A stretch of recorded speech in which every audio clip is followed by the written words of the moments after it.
This is the second of 3 training videos to show you how to input insured advice information into the new USB 2 dialog screens. If you have watched the first video, you should now know how to access the current screen. This current screen has 4 sections: the company and contact details summary information, which also has the ability to edit the company and the contact records, the active history, which will show you what history is currently stored on CRM, the activity recording section, which is the main section that you'll be recording the insured advice dialogues, and finally a call wrap-up details. In this video we will be talking about how to check and update information stored on the company and contact screens.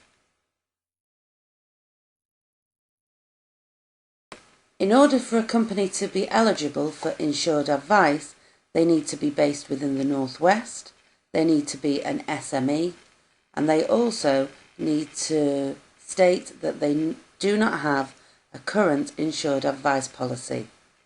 The first 2 criteria, being based in the Northwest and an SME, will be information that should be currently stored on CRM or information that you would input. The Northwest location will be pulled across from the address. So here I know that I need to fill in address before I can take this any further. I also need to check that this company is currently recorded as an SME, or that the caller has stated this and you need to update it. So, to check information stored about the company or to update information, click onto the Edit Company button. The page that appears is a simple form of free text or drop-down menus. So, for example, is the company an SME? If you were to record yes, one of the eligibility criteria is now fulfilled. In addition, please fill in the national workforce.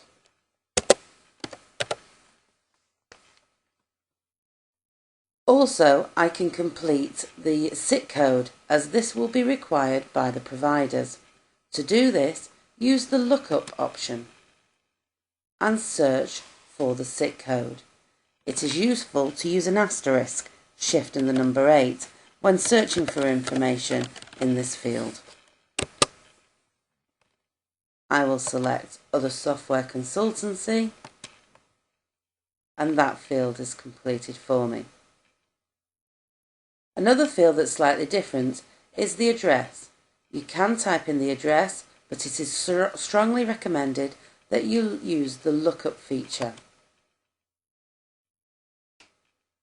I'm going to search for a postcode for ease, but you could have typed in a street name and a town as well. I'm happy that it's 1 Tresham Drive, so I'm going to select the tick option. However, you could click onto the arrow and that will display more information for you. This has completed these fields for me. I'm happy with the information currently stored, and I can use the Save and Close option.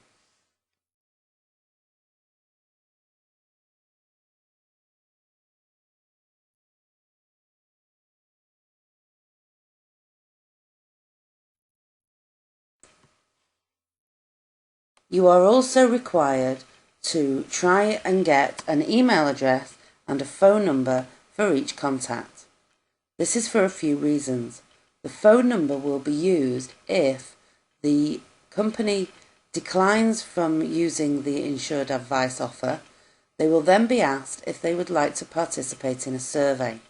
If they will participate in the survey, the phone number will be used to contact them.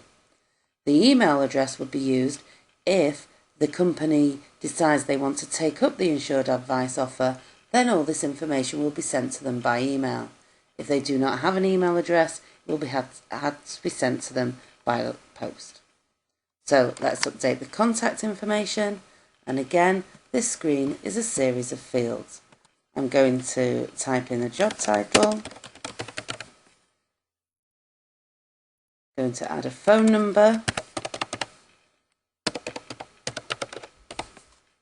and also an email address.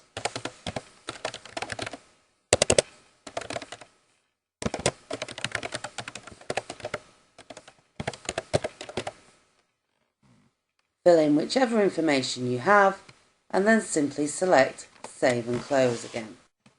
You have now updated the company and contact information and are ready to record the conversation.